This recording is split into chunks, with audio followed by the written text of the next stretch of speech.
Brodes Media.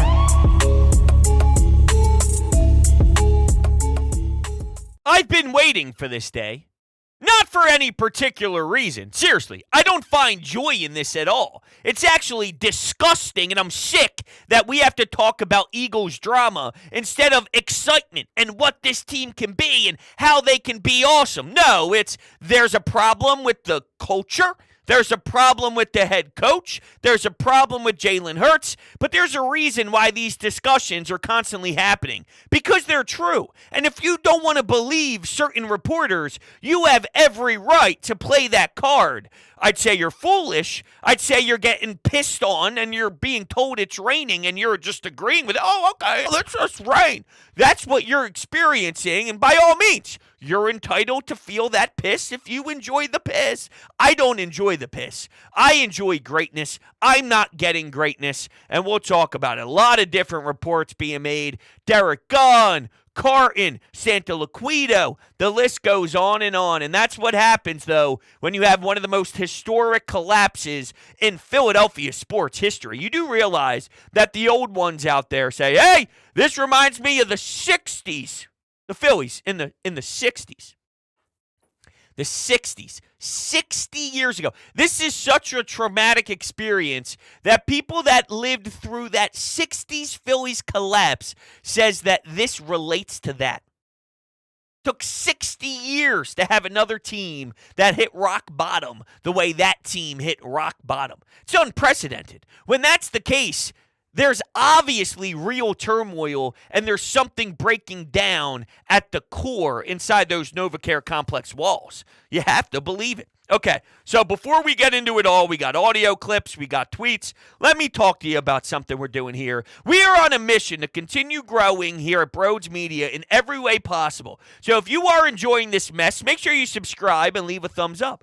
We have more content coming your way. Coffee with Brodes is back starting March 28th, which is opening day. Join the Brodes Media membership here on YouTube for $4.99 a month, and you will have access to Coffee with Brodes live streams every Monday and Thursday at 11 a.m. It'll be laid back, super chill, very interactive. There's a Brodes Media Discord channel as well that is currently live, where we will communicate when lives are going on, communicate live when games are going on in real time. Nothing's changing with the current pods and the model, just something more if you wanted an added bonus. I'm looking forward to starting with Coffee with Brodes live streams again March 28th, and make sure if you're interested, you grab a membership down below today. The information is in the description.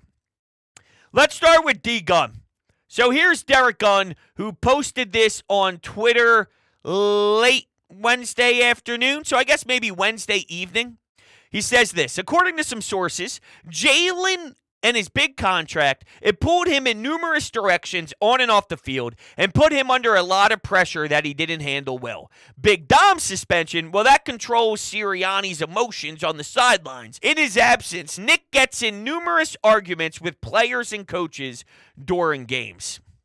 Hold on a second, Nick. Come on, Nick. What do you do? What do you do? Because now you have zero control of the offense. Kellen Moore was hired to run his show.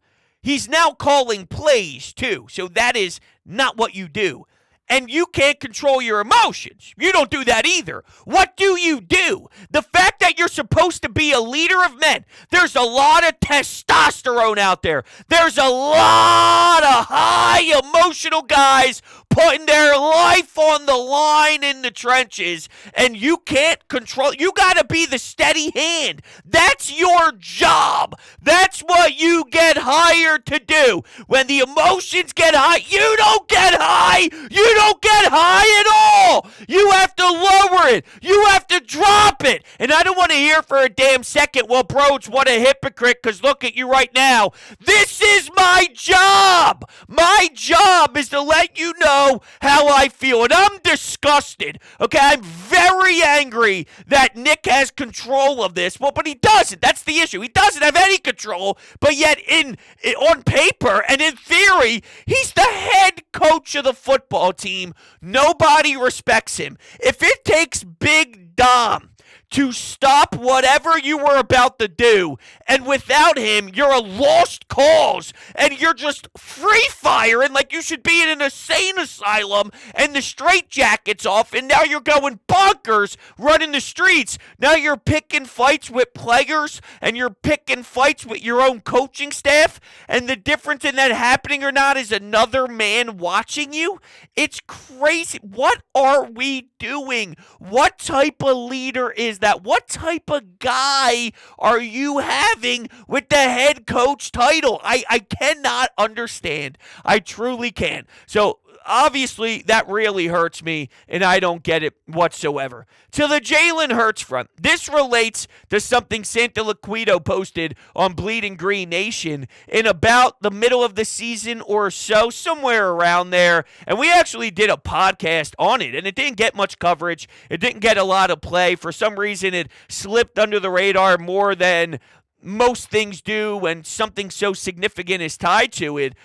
There's something happening here, okay? There is something happening here. And the Jalen Hurts contract, he's 25 years old, and if he's dealing with a lot like Jordan Brand, and you know how much Michael Jordan means to him and the influence that has had on his life, and he's on covers of magazines, and he's doing some modeling, and he's got a big brand with a lot of women supporting him, and he makes sure that his agent gets the love that she deserves, and the people around him who are hardworking women get all the love, and I love that, and I appreciate all of it. But I'm saying when you have that much on your table, you're working with a billion different endorsements, you get that fat bag, it is a lot. And for a 25-year-old, I understand. I don't know that happening in my life. I'm walking around, but I do understand how maybe that can impact you, is my point. To that, though, you better figure it out. That's part of this.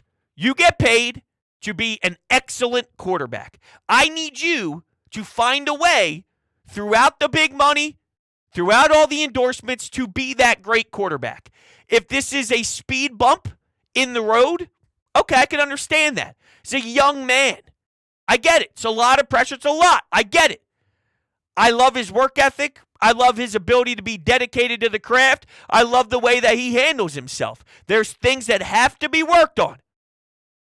Whether it's part of his DNA or not, and the stoicness and all that, I mean, you do have to find a way to tweak your personality to make this thing all work, but I don't think he's unaware of this. And I do feel that if you actually deep down study this and internalize it and try your very best to make some of those personality changes in the room, I don't think it's impossible. It didn't seem to be an issue a few years ago when he was doing his thing. So maybe it's all as simple as when Kellen Moore gets to put his hands all over this offense and they could pick up a blitz, right? Step one, pick up a blitz when you're playing a team that has Todd Bowles as their head coach. The obvious worst send in the house guys. That's step one. Once we figure that out and then the scheme actually makes sense, then Jalen Hurts and his personality isn't as much of a problem. Maybe it's that simple. Maybe it is. But, I think that there's a fracture between him and A.J. Brown. I do believe that big time. And we'll get to Carton. But I want to tie the Santa Liquido thing back to Derek Gunn.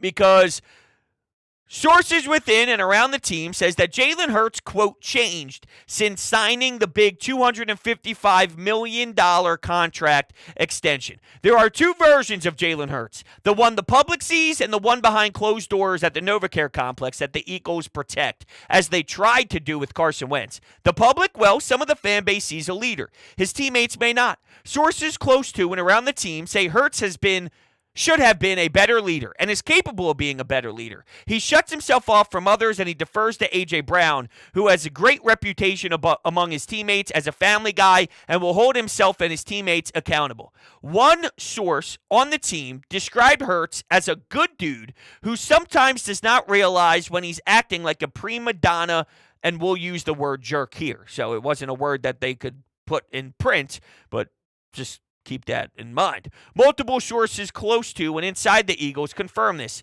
Teammates wanted to include him in functions, but Hurts would have waved them off. He's been described as detached, stoic, isolated, and unapproachable. It was emphatically stated, though, according to numerous sources, that Hurts is not like the other guy, which is Carson Wentz. But he's not exactly Mr. Personality. That needs to change. Like, that stuff needs to change. It needs to change. As much as I know playing better football can make a lot of the spirits different inside that locker room,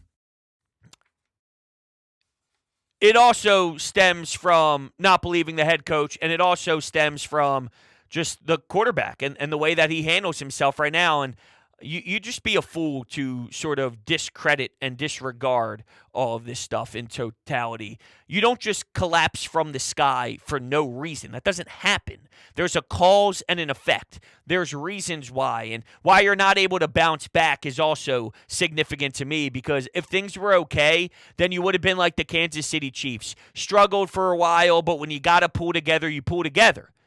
And they're dealing with a lot of egos. Taylor Swift now has people over Travis Kelce's house and the paparazzi there nonstop. He's trying to move and bounce around so nobody can get any information and scoop anything.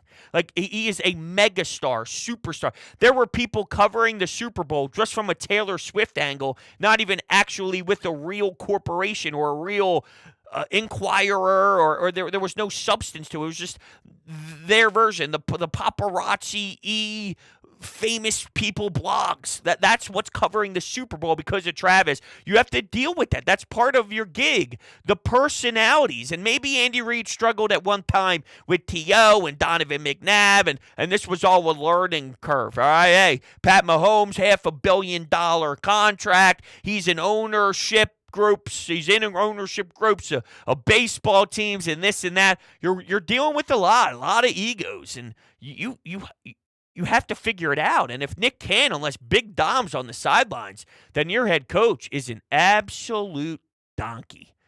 There's just no other way of talking about this other than he's a straight-up donkey. Okay, so this was the one that was the most famous, making the rounds across the airwaves, and this is from Fox Sports 1. It's Carton talking about some potential stuff happening in the room. Let's do it.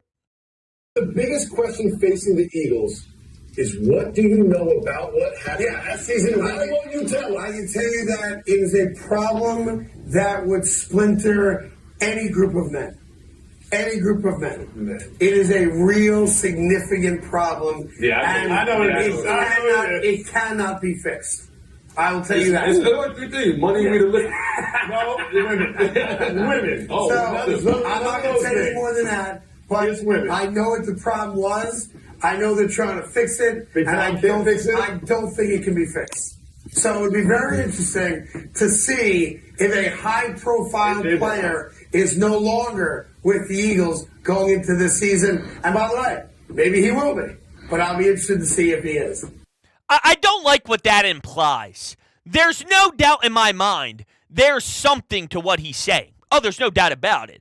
The way he said it, the obnoxiousness of it, it implies that there's women involved, because what could potentially break a male bond, especially one that tight, if it is AJ, right? And that's the crazy part, is I'm jumping to conclusions. But when you prepare for a show and you make that type of claim and you make that statement and you word it the way you do, the way you phrase it, well, then it implies certain things, sort of like how I just organically brought up AJ Brown. It implies that, but it implies, regardless of who, that there's women involved. Nothing else breaks men like that. Oh, no men could ever come back from that. The only thing that can really hit home to that level is sleeping with a woman. And that's ridiculous, right? But that's just reality of where we are.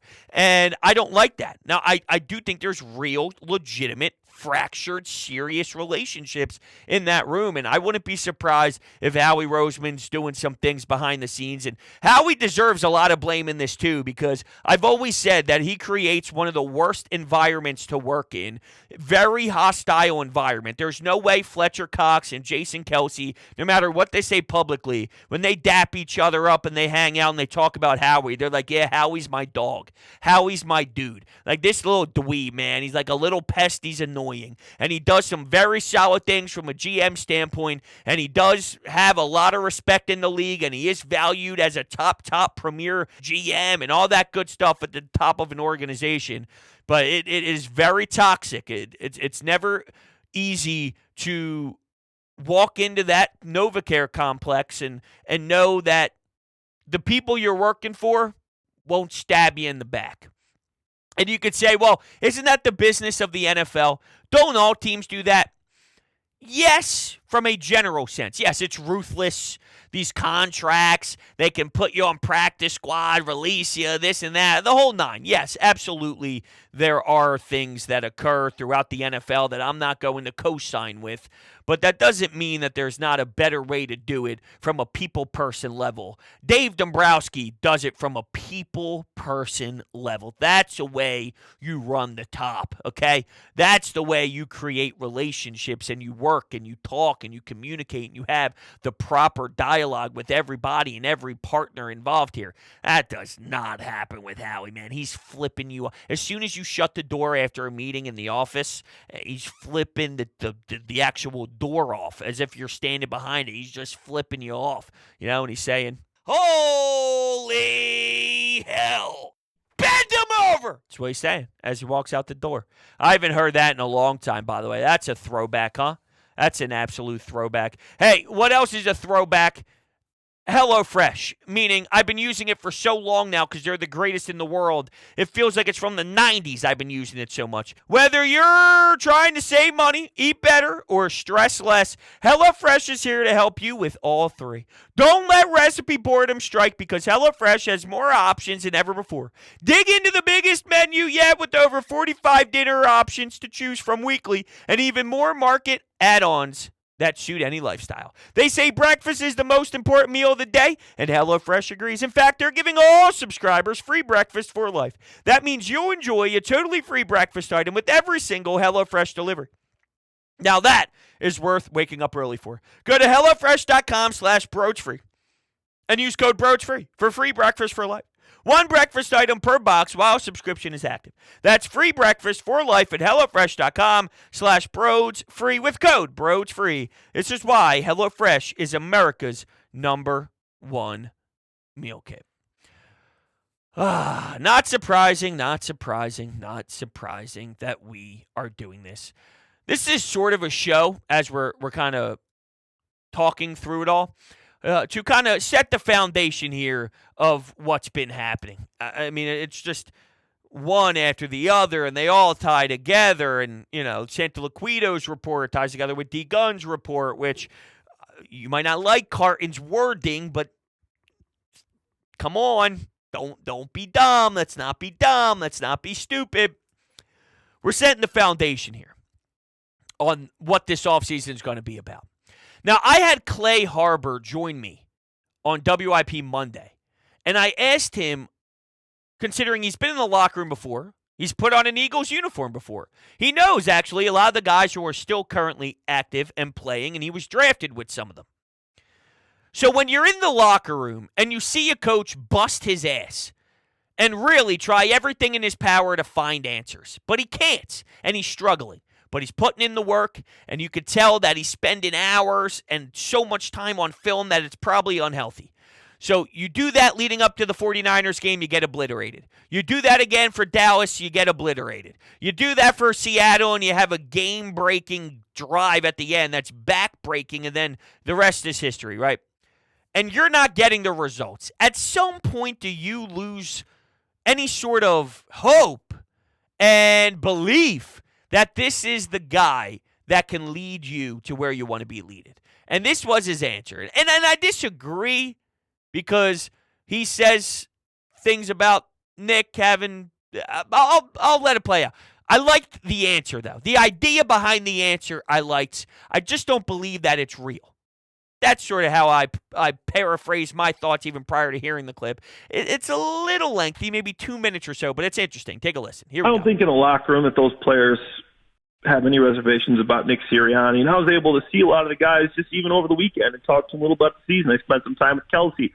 I got to spend some time with Jordan Mailata, spent some time with Lane Johnson, even got to see some of the old guys, Chris Long, Bo Allen, got to spend some time with those guys. And Nick Sirianni is thought of very highly. And I'll go back to, my time in Philly, and this might bring up some bad memories for you and for all the Eagles fans listening, but we'll go back to 2012, right? The last year of Andy Reid, we went 4-12, and it was an awful year. We had injuries. We went on an 8-game slide. We just couldn't win games. And even during that time, the players loved Coach Reed. We knew he was the guy for us, and the ball wasn't bouncing our way. We knew it came down to us.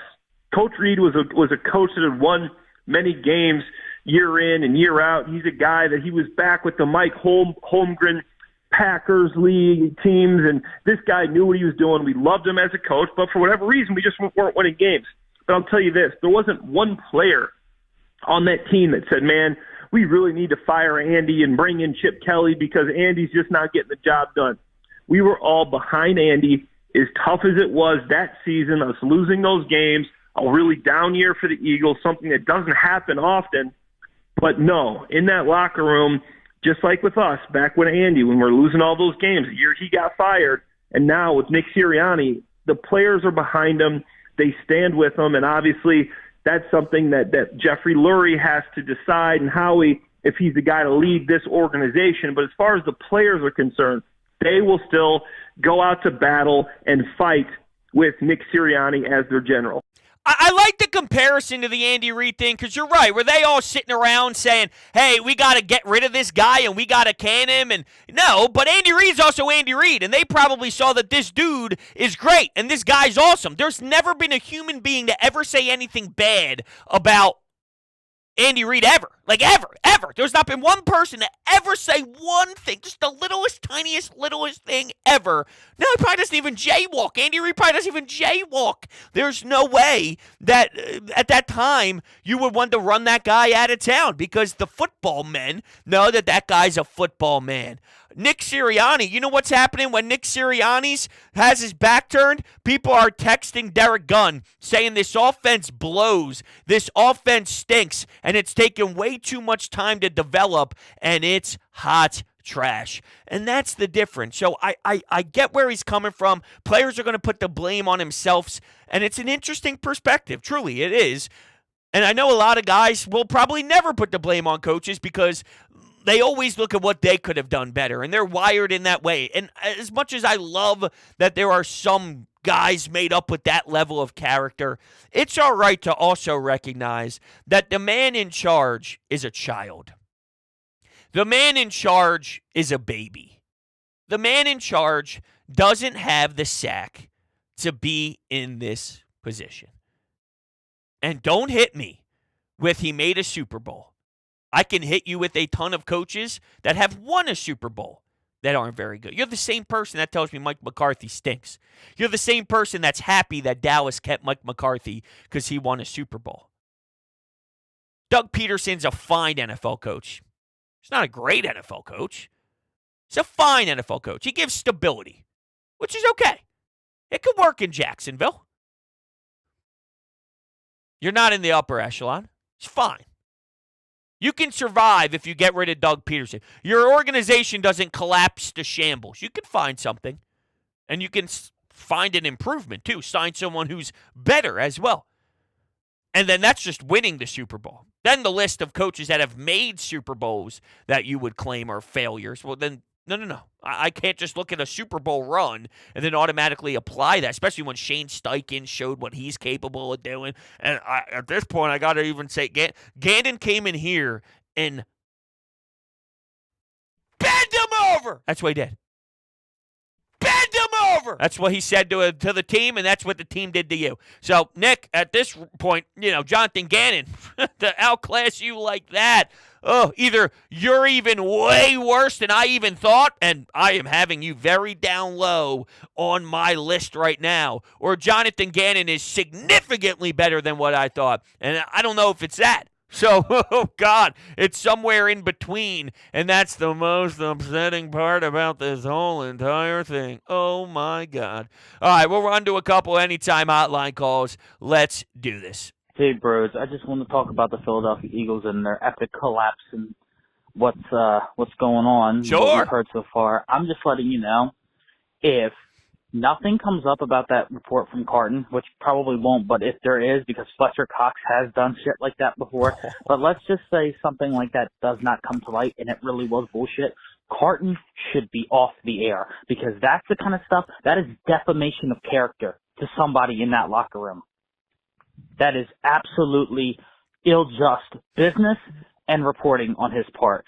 He's a clown, he's a crook, and he needs to go. If none of that is true, I agree. Yeah, if none of that's true, you can't say it like that. You cannot say it like that. The only way you can say it like that is if there's real meat and potatoes to it. And just because Adam Schefter went on the John Kincaid show and said, I shot a text off, and they said it was all BS, you do know who he shot the text to, right? Howie Roseman. Howie Roseman. Do you think Howie Roseman's going to say, hey, don't say anything, but yeah, man, that's true. Or yeah, hey, run with this. I know you're on with Kincaid in the morning, because Howie knows everybody in their schedule. Howie knows exactly when and where things are going to get published and what they're going to say, because he's normally the messenger. He's the one that leaks it all out, which is another scummy move and another horrible people person thing to do, because, well, a lot of the times when you're hearing this stuff, it's because they want it out, and they want it out a certain way, so they'll take charge and be the ones to do it. But yeah, I mean, come on, Howie's, of course he's going to deny that at all costs. Of course he's going to deny it, and I don't care that Adam Schefter said it was BS. Of course, you think anyone's going to really publicly confirm that? I mean, come on, in the Eagles organization, that is. No. All right, let's take another one. Hey, Brodes. I'm calling to react to the Derek Gunn report. If it's true, that's really sad. I have a feeling Nick Sirianni could end up getting fired like mid-season next year if things aren't going well, or if he has altercations with his players and staff. You know, Fangio is a head coach, so he could be interim. Or I think if Kellen Moore were to fix the offense, I don't see why he couldn't earn the job either. Maybe even Stoutland could serve as an interim. Or, you know what, screw it. Maybe they should just make Big Dom the head coach, considering his absence is apparently the reason a 10-1 team lost in the wild card round. But, you know, putting it that way, you know, it kind of makes you realize this is probably a BS report. Everyone knows it's because they inexplicably let go of Desai in favor of Matt Patricia, of all coaches. That's the reason. So I don't know why this is even, you know, getting people's attention at all. Well, I'll tell you why it's getting people's attention is because stuff's happening behind the scenes, fellas. Stuff is happening behind the scenes. That's why. That's why. I've done my due diligence, reaching out to some people just to get a pulse on everything. And look, there's things going on. I mean, relationship problems are real. The head coach, that's real. Jalen Hurts and A.J. Brown, it's not great. It's not great. Now, is it unfixable or it can't be fixed? I don't know. I don't know. I don't know if it's to the level of Carton, but there's a level. There is a level. Didn't think that they would break, though. Thought that they were connected like this. I thought they were family.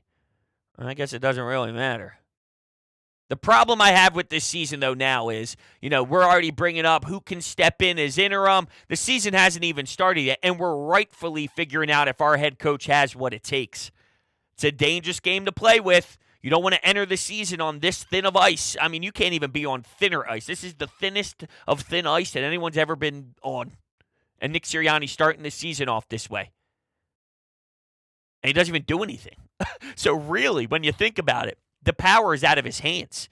He lives and dies by if Kellen Moore is good. He lives and dies by if Vic Fangio is good. Which always made it very difficult for me to even judge who Sirianni is this year anyway. You better be the cleanest in the world using your timeouts. You better have guys on the field on fourth downs and not try and grab people like Alcantara in a big spot down the stretch or yanking them off because nobody knows who's supposed to be on the field or not. What's the personnel? What's the package? I mean, this was happening. You got to challenge plays properly. The whole nine. I don't want to see one error from a CEO level. I love that some of you out there go, oh, there's plenty of coaches that are CEOs. I know. And they don't stink like Nick Sirianni stinks. There's a lot of coaches that call plays. Some stink, some don't. I'm not mad about the idea of a CEO coach. I'm mad at who they have in charge being the CEO coach. Huge difference. All right, everybody. Those are my thoughts. We're setting the foundation for more to come, unfortunately. Appreciate y'all. We'll be talking very, very soon.